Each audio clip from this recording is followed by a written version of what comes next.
Kurang malah bisa. Enak aja nitip, gua kan kemarin pakai ongkos. Hitung transport misalnya. Tapi kalau sudah nitip omongan, pas saja sudah untung loh.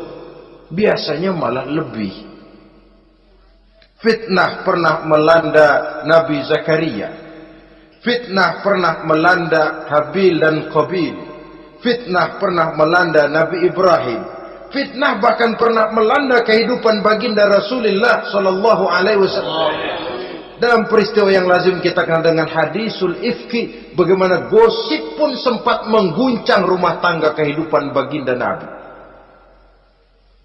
Sehingga pantas kalau beliau sendiri mengatakan al-fitnatu asyaddu minal qatl. Fitnah itu lebih bahaya daripada pembunuhan, karena fitnah membunuh orang secara pelan-pelan.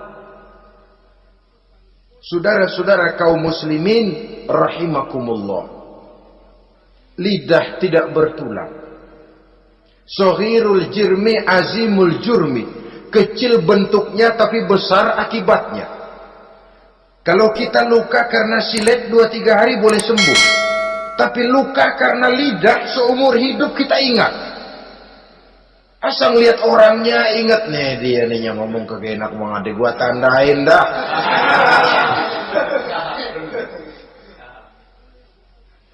Itulah sebabnya pepatah bilang salamatul insan fi hifzil lisan. Orang akan selamat jikalau dia pandai menjaga lidahnya. Saudara-saudara kaum muslimin, yang keenam, teman setan sahibur riya. Orang yang riya, beramal cuma to show only, supaya ingin dipuji orang, ingin dilihat orang, riya namanya. Tidak ada ikhlas. Sebab kata Imam Ghazali, an-nasu kulluhum niyamun illal alimun, wal alimuna an-nasu kulluhum mauta illal alimun, wal alimuna niyamun illal amilun, wal amiluna mughtarruna ilal mukhlisun. Manusia itu pada hakikatnya mati kecuali orang alim. Orang alim sekalipun hidup hakikatnya adalah tidur, kecuali orang yang mengamalkan ilmunya. Dan orang yang mengamalkan ilmunya banyak yang tertipu, kecuali orang yang ikhlas. Tepat ini fatwa Imam Ghazali. Manusia hakikatnya tidur kecuali orang yang alim. Orang yang alim walaupun hidup tapi tidur. Hidup tidur, ya nggak bisa berbuat banyak kecuali orang yang mengamalkan ilmunya.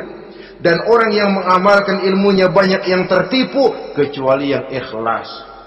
Jadi kalau amal itu adalah jasad, ikhlas itu adalah ruh.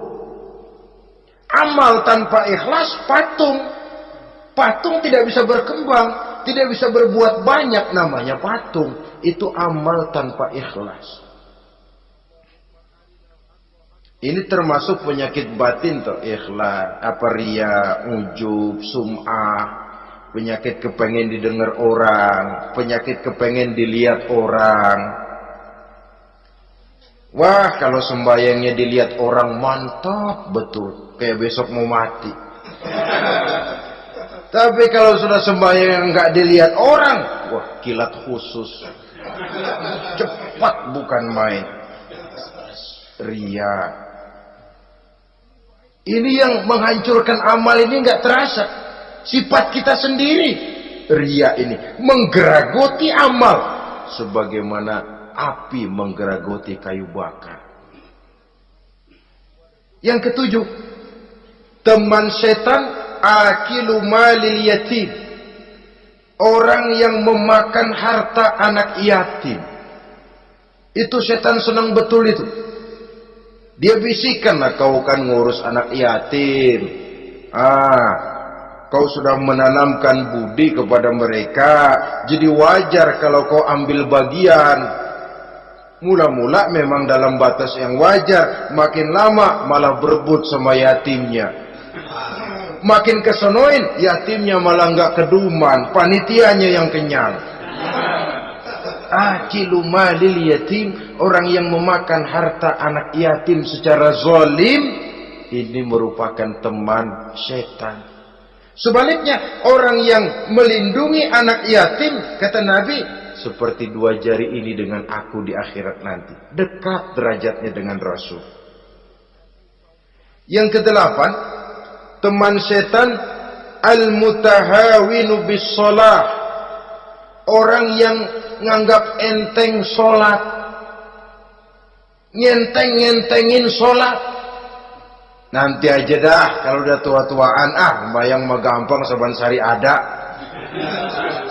Kalau ini nih tinju jarang-jarang. Al-mutahawin, ngenteng-ngentengin.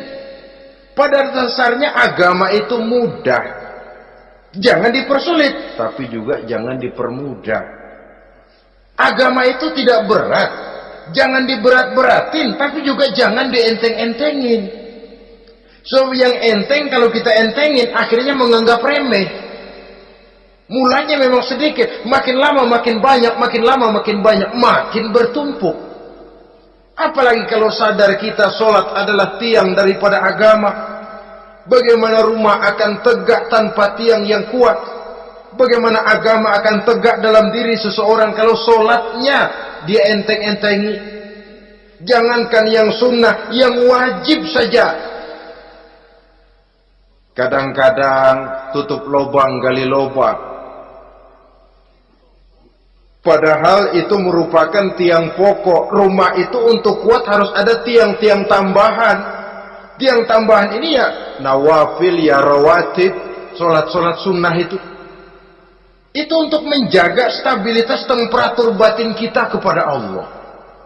Al-mutahawinu bis shalah. Jadi kalau sudah masuk waktu beduk misalnya berbunyi, azan berkumandang, iblis mulai menyebar bala tentaranya. Pasukan siap.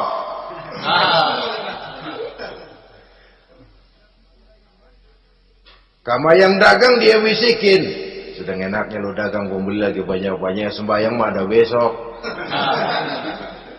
Sama yang kerja, jangan ditinggal, ini kerjaan tanggung, sembahyang masih ada besok. Saudara-saudara kaum muslimin rahimakumullah, andai kata kita berhasil, kita tinggalkan kesibukan, lalu kita pergi sholat, apa iblis diam? Setan tenang? Tidak, masih dia bisiki kita. Iya, kalau mau sembahyang ya sembahyang, nggak cuma buruan udah. Nah, yang mau belanja, yang menunggu, bukan main. Sampai ruku kita tidak sempurna, bacaan kita semrawut, sujud kita tidak lengkap, sholat juga, tapi disitulah masuk iblis. Atau kalau itu kita berhasil cegah, ruku tertib, ada tumakninah, sujud bagus, iblis masuk lagi. Wah, memang sembahyang kamu mantap, orang lain gak ada yang sembahyang kayak kamu. Yang timbul apa? Ujub, sombong kepada diri sendiri. Begitu rapi sembahyang, lu ya pada kagak sembahyang, apaan lu? Gua nih. Itu sudah perangkap iblis.